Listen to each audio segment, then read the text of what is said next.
मोदी सरकार के खिलाफ विपक्ष का शक्ति प्रदर्शन, विपक्ष का तिरंगा मार्च, तिरंगा लेकर निकले विपक्षी सांसद। अदानी के मुद्दे पर विपक्ष का हल्ला बोल, कांग्रेस समेत 19 पार्टी तिरंगा मार्च के जरिए विरोध जता रही है।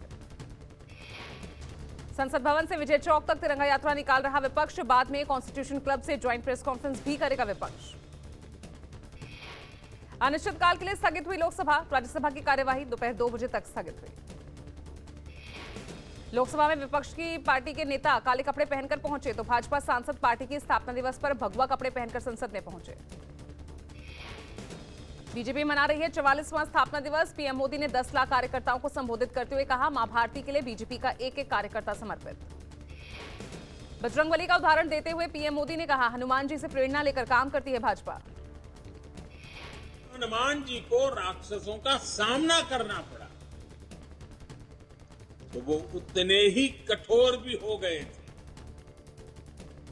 इसी तरह जब भ्रष्टाचार की बात आती है, भाजपा उतनी ही संकल्पबद्ध हो जाती है। विपक्ष पर पीएम मोदी ने करारा निशाना साधा, कहा बादशाही मानसिकता वाले कह रहे हैं मोदी तेरी कब्र खुदेगी। जब हमारा मजाक उड़ाकर ये सफल नहीं हुए तो बादशाही मानसिकता वाले इन लोगों की नफरत और ज्यादा बढ़ गई और वो खुल करके कहने लगे हैं, मोदी तेरी कब्र खुदेगी। पीएम मोदी का विपक्ष पर तंज, कहा मोदी की कब्र वाली मानसिकता के लोगों को पता नहीं है कि देश की जनता बीजेपी के कमल को खिलाने के लिए ढाल बनकर खड़ी हुई। प्रधानमंत्री मोदी ने अपने संबोधन में कहा, बीजेपी वो पार्टी है जिसके लिए राष्ट्र सदा सर्वोपरि रहा है, एक भारत श्रेष्ठ भारत जिसकी आस्था का मूल मंत्र रहा है। बीजेपी अध्यक्ष जेपी नड्डा ने बीजेपी मुख्यालय पहुंचकर झंडा फहराया। जेपी नड्डा के अलावा तरुण चुग, सुनील बंसल और दूसरे नेता बीजेपी मुख्यालय पर मौजूद रहे। जेपी नड्डा ने पीएम मोदी की जमकर तारीफ की, कहा आज हमें ये संकल्प लेना होगा कि प्रधानमंत्री मोदी के नेतृत्व में हम एक पल भी बैठने वाले नहीं हैं और पीएम मोदी के नेतृत्व में पार्टी को और आगे ले जाएंगे। लेकिन हमें यहाँ पर यह संकल्प लेना होगा कि प्रधानमंत्री मोदी जी के नेतृत्व में हम एक पल भी बैठने वाले नहीं हैं और आज संकल्प लेते हुए पार्टी को आपके नेतृत्व में और आगे ले जाएंगे। बीजेपी शासित राज्यों में बीजेपी का स्थापना दिवस जोर शोर से मनाया जा रहा है। मुख्यमंत्री योगी आदित्यनाथ ने लखनऊ के पार्टी कार्यालय में झंडा फहराया। दिल्ली बीजेपी आज से 14 अप्रैल तक सामाजिक न्याय सप्ताह मना रही है। दिल्ली में सभी जिला, मंडल और बूथ कमेटीज के स्तर पर करीब 14,000 जगहों पर छोटे बड़े स्थापना दिवस कार्यक्रम आयोजित किए जाएंगे। 10,56,000 बूथ पर बीजेपी के बूथ कार्यकर्ता अपने अपने घरों पर फहरा रहे बीजेपी का झंडा। राज्य में बीजेपी ध्वजारोहण का कार्यक्रम का भी आयोजन किया गया। बीजेपी स्थापना दिवस पर बीजेपी का ट्वीट, भाजपा मतलब मिशन, भाजपा मतलब समाज सेवा, भाजपा मतलब समाज का सशक्तिकरण, भाजपा मतलब नए भारत का निर्माण।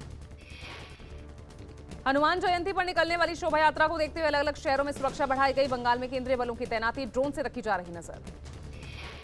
रामनवमी पर भड़की हिंसा को देखते हुए हनुमान जयंती पर दिल्ली से बंगाल से बिहार तक संवेदनशील इलाकों में पुलिस ने मार्च किया। दिल्ली के जहांगीरपुरी में आज धूमधाम से निकाली जाएगी शोभा यात्रा। दिल्ली पुलिस ने शोभा यात्रा को परमिशन दी। पिछले साल जहांगीरपुरी में भड़की थी हिंसा। पूरी सुरक्षा के बीच निकाली जाएगी शोभा यात्रा। देर रात दिल्ली पुलिस ने आयोजकों को सशर्त यानी गाइडलाइन के तहत शोभा यात्रा को मंजूरी दी। जहांगीरपुरी के संवेदनशील इलाकों में भारी पुलिस बल की तैनाती, खुफिया विभाग भी अलर्ट पर रखा गया। हनुमान जयंती के अवसर पर हरिद्वार में सुरक्षा व्यवस्था बढ़ाई गई। पूरे क्षेत्र में ड्रोन के माध्यम से निगरानी की जा रही है। गृह मंत्रालय ने जारी की एडवाइजरी, सभी राज्य सरकारों को गड़बड़ी करने और माहौल बिगाड़ने वालों पर नजर रखने के निर्देश दिए। कोलकाता हाईकोर्ट ने हनुमान जन्मोत्सव पर सुरक्षा के कड़े बंदोबस्त किए निर्देश दिए हैं। कोलकाता, हुगली और बैरकपुर अर्धसैनिक बल की 3 कंपनियां तैनात। हुगली में पुलिस और अर्धसैनिक बलों ने किया फ्लैग मार्च। रामनवमी जुलूस के दौरान हुगली में भारी हिंसा हुई थी। संवेदनशील इलाकों में धारा 144। केंद्रीय गृह मंत्री अमित शाह ने हनुमान जयंती के अवसर पर गुजरात के बोटाद पहुंचे। अमित शाह ने सारंगपुर मंदिर में भगवान हनुमान की 54 फीट ऊंची प्रतिमा का अनावरण किया। अमित शाह ने बोटाद में हनुमान जयंती के अवसर पर पूजा अर्चना की। सारंगपुर हनुमान मंदिर में अमित शाह ने पूजा अर्चना की। मातोश्री पहुंचकर उद्धव ठाकरे को चुनौती देने वाली अमरावती से सांसद नवनीत राणा हनुमान की मूर्ति स्थापित करेंगे। 111 फीट ऊंची प्रतिमा की होगी स्थापना। हनुमान जयंती के मौके पर 11,000 लोगों के साथ हनुमान चालीसा का पाठ कर रहा है राणा दंपति। राणा दंपति के आह्वान पर हनुमान चालीसा के पाठ की शुरुआत सुबह 9 बजे हुई। राणा दंपति तब सुर्खियों में आया था जब महाराष्ट्र में उद्धव ठाकरे की सरकार थी और राणा दंपति ने मुंबई पहुंचकर मातोश्री के बाहर हनुमान चालीसा पढ़ने की घोषणा की थी। कांग्रेस नेता राहुल गांधी अपनी मां सोनिया गांधी के 10 जनपद घर में शिफ्ट हो सकते हैं। सूत्रों के मुताबिक अस्थायी तौर पर सरकारी बंगला खाली करने के बाद सोनिया गांधी के साथ रहेंगे राहुल गांधी। सूत्रों के मुताबिक अगर अगली सुनवाई में कोई राहत नहीं मिली तो टीम राहुल उनके लिए घर ढूंढेगी। लंबे समय तक सरकारी आवास न मिलने की सूरत में किराए का दफ्तर भी ढूंढा जाएगा। यूपी के मुख्यमंत्री योगी आदित्यनाथ ने लखनऊ में जनता दर्शन के दौरान लोगों की समस्याएं सुनी और अधिकारियों को जल्द से जल्द निपटारे के आदेश दिया। जम्मू कश्मीर में भारतीय सेना ने गांदरबल के स्थानीय युवाओं के लिए ड्राइविंग कोर्स का आयोजन किया। इस मौके पर युवाओं को ट्रेनिंग दी जाएगी।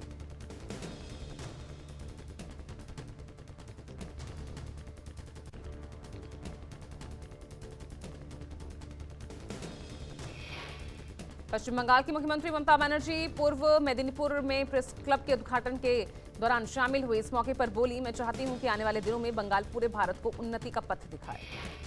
केंद्रीय गृह मंत्री अमित शाह ने मुस्लिम संगठनों को दी नसीहत। कहा, सांप्रदायिक मामलों में सरकार की भूमिका तलाशने की जगह तथ्यों को देखें। बुधवार को मुस्लिम संगठनों के 16 सदस्यीय प्रतिनिधिमंडल से शाह ने की मुलाकात।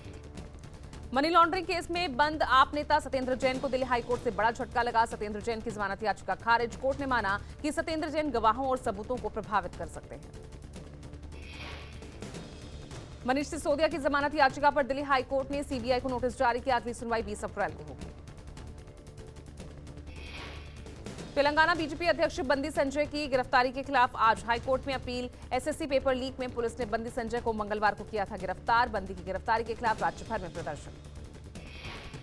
सुप्रीम कोर्ट से विपक्षी दलों को लगा बड़ा झटका। केंद्रीय जांच एजेंसियों को लेकर दायर याचिका खारिज। जांच एजेंसियों की विश्वसनीयता और इस्तेमाल पर कांग्रेस सहित 14 दलों ने उठाए थे सवाल। केंद्रीय जांच एजेंसियों के लिए दिशा निर्देश जारी करने की अपील खारिज होने पर बीजेपी अध्यक्ष ने तंज कसा। कहा, उच्चतम न्यायालय ने दिखा दिया झूठी राजनीति करने वाले विपक्ष को आईना। एआईएमआईएम चीफ असदुद्दीन ओवैसी ने भी विपक्ष की याचिका पर उठाए सवाल। कहा, ऐसी याचिका से बीजेपी को मिलेगा राजनीतिक बढ़त का मौका। कांग्रेस नेता मनीष तिवारी ने चीन के मुद्दे पर सर्वदलीय बैठक बुलाने की उठाई मांग। कांग्रेस नेता ने कहा कि एलएसी की सच्चाई और घटनाक्रमों की जानकारी देने के लिए सरकार को सभी दलों की बैठक बुलानी चाहिए। पूर्व कांग्रेस नेता गुलाम नबी आजाद ने राहुल गांधी पर जमकर निशाना साधा। डेमोक्रेटिक आजाद पार्टी अध्यक्ष ने दावा किया कि राहुल के अध्यादेश फाड़ने को लेकर नाराज मनमोहन सिंह पीएम पद छोड़ना चाहते थे। राहुल पर गुलाम नबी के किए हमलों पर कांग्रेस ने पलटवार किया। पार्टी महासचिव केसी वेणुगोपाल ने कहा, आजाद बीजेपी की भाषा बोल रहे हैं। There is no need of certificate from Jyotiraditya Scindia and Ghulam Nabi Azad for Rahul Gandhi. What is that? Everybody know that. What is their contribution when they are in the Congress? Kannada अभिनेता Kichha Sudeep BJP में शामिल। Actor ने कहा, मैं केवल BJP के लिए प्रचार करूंगा, चुनाव नहीं लड़ूंगा। अहमदाबाद में साबरमती रिवर फ्रंट पर बने अटल ब्रिज के लोकार्पण के 7 महीने के अंदर ही कांच टूट गया। क्षतिग्रस्त कांच के चारों ओर बैरिकेड्स लगाए गए। पीएम मोदी ने किया था लोकार्पण। अटल फुटओवर ब्रिज को आकर्षक बनाने के लिए 4 अलग अलग ग्लासेस लगाए गए थे, जिनमें से एक में दरारें हैं। कांच में सिर्फ 7 महीने बाद ही दरार आने से कई सवाल खड़े हुए। देश में कोरोना के मामलों ने पकड़ी रफ्तार। 24 घंटों में 5000 से ज्यादा नए केसेस सामने। एक्टिव मरीजों की संख्या 25,000 के पार। दिल्ली में कोरोना की रफ्तार तेज। 24 घंटों में सामने आए 509 नए मामले। पॉजिटिविटी रेट 26% के पार। महाराष्ट्र में तेजी से बढ़ते कोरोना के मामलों ने बढ़ाई टेंशन। एक दिन में 600 के करीब नए मरीज मिले। आगरा में तांत्रिक के चक्कर में फंसा व्यापारी। तांत्रिक ने 4.5 लाख रुपए ऐंठ लिए। व्यापारी ने रकम वापस मांगी तो तांत्रिक ने अतीक अहमद का रिश्तेदार बताते हुए धमकाया। बड़ी रकम गंवाने के बाद व्यापारी ने तांत्रिक के खिलाफ केस दर्ज करवाया। पुलिस जांच में जुटी। हनुमान जयंती के मौके पर अयोध्या के हनुमानगढ़ी मंदिर में भक्तों की भारी भीड़ देखने को मिली। इस मौके पर भक्तों ने पूजा अर्चना की। हनुमान जयंती के अवसर पर प्रयागराज के मंदिरों में श्रद्धालुओं की भारी भीड़। इस मौके पर श्रद्धालुओं ने की पूजा अर्चना। दिल्ली में हनुमान जयंती के अवसर पर कनॉट प्लेस के हनुमान मंदिर में श्रद्धालु दर्शन करने पहुंचे। भारी संख्या में श्रद्धालुओं ने पूजा अर्चना की। दिल्ली में हनुमान जयंती के अवसर पर कश्मीरी गेट के मरघट हनुमान मंदिर में श्रद्धालु दर्शन के लिए पहुंच रहे हैं। इस मौके पर भारी भीड़ देखने को मिली। जबलपुर में हनुमान जयंती के अवसर पर पचमठा मंदिर में भगवान हनुमान को 1 टन वजन के लड्डू का भोग लगाया गया। इस मौके पर भक्तों ने दर्शन भगवान के किए। आरबीआई ने दी बड़ी राहत और नहीं बढ़ाया रेपो रेट। महंगा नहीं होगा आपका कर्ज, ग्रोथ अनुमान भी बढ़ाया। आरबीआई गवर्नर शक्तिकांत दास ने कहा रेपो रेट में बढ़ोतरी का फैसला नहीं लिया गया। केंद्र सरकार ने नेशनल ग्रीन हाइड्रोजन मिशन के लिए 13,000 करोड़ रुपए की मदद देने के लिए तैयारी की है। इसमें से 4,440 करोड़ रुपए इलेक्ट्रोलाइजर के निर्माण के लिए आवंटित होगा। नोएडा में 14 साल बाद स्पोर्ट्स सिटी बनाने की तैयारी। ये करीब 300 हेक्टेयर बनेगा। ये सिटी 5 सेक्टर्स को मिलाकर बसाई जा रही है। एयरपोर्ट जैसा बनेगा लखनऊ का चारबाग रेलवे स्टेशन। ये स्टेशन 494 करोड़ रुपए की लागत से तैयार होगा। जुलाई 2025 तक काम पूरा कर लिया जाएगा। जम्मू कश्मीर के बारामूला में पुलिस स्टेशन से भागे लश्कर के 2 आतंकी फिर गिरफ्तार हुए। आतंकी मारूफ नजीर शाहिद शौकत के भागने की सीसीटीवी फुटेज सामने आई। प्रयागराज के राज्यपाल हत्याकांड के आरोपी अब्दुल कवि ने लखनऊ सीबीआई कोर्ट में सरेंडर किया। 18 सालों से फरार अब्दुल पर था 1 लाख का इनाम। मालेगांव बॉम्ब ब्लास्ट में एक और गवाह बयान से पलटा। कर्नल पुरोहित के करीबी रहे पूर्व सैनिक ने बंदूक की नोक पर गवाही लेने की बात कही। एनआईए कोर्ट में अब तक 34 गवाह बयान से पलट चुके हैं। आज फिर सुनवाई। दिल्ली के बहुचर्चित श्रद्धा हत्याकांड में आरोपी आफ्ताब पूनावाला के खिलाफ आज तय होंगे आरोप। आफ्ताब पर श्रद्धा की हत्या कर 35 टुकड़ों में शव काटने का आरोप। भोजपुरी एक्ट्रेस आकांक्षा दुबे की पोस्टमार्टम रिपोर्ट पर उनके वकील ने सवाल खड़े किए। रिपोर्ट में खुलासा हुआ आकांक्षा के पेट में 20 ml भूरे रंग का पदार्थ मिला। कलाई पर चोट के निशान भी थे।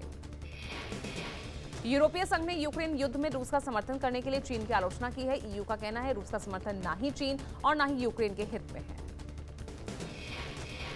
रामनवमी हिंसा पर इस्लामिक देशों के संगठन ओआईसी के बयान पर भारत का पलटवार। भारत ने संगठन को बताया सांप्रदायिक और भारत विरोधी। ब्रिटेन के सोशल मीडिया ऐप टिकटॉक पर लगा 130 करोड़ का जुर्माना। टिकटॉक पर बच्चों का डेटा गलत तरीके से इस्तेमाल करने का आरोप। आईएमएफ ने डिजिटल इंफ्रास्ट्रक्चर के विकास में भारत सरकार की तारीफ की। भारत ने अपने डिजिटल इंफ्रा के दम पर अपने विकास योजनाओं को शानदार गति दी है। बॉलीवुड एक्ट्रेस बिपाशा बसु और एक्टर करण सिंह ग्रोवर ने दिखाया अपनी बेटी का चेहरा। फोटो शेयर करते हुए कैप्शन में लिखा, हेलो वर्ल्ड, मैं देवी हूं। सलमान खान ने अपने इंस्टा पर अपनी शर्टलेस फोटो शेयर की। फोटो में सलमान के 6 पैक एब्स भी दिखाई दे रहे हैं। हनुमान जयंती के मौके पर डायरेक्टर ओम राउत ने अपनी अपकमिंग फिल्म आदि पुरुष का नया पोस्टर रिलीज किया। पोस्टर हनुमान राम की भक्ति में लिप्त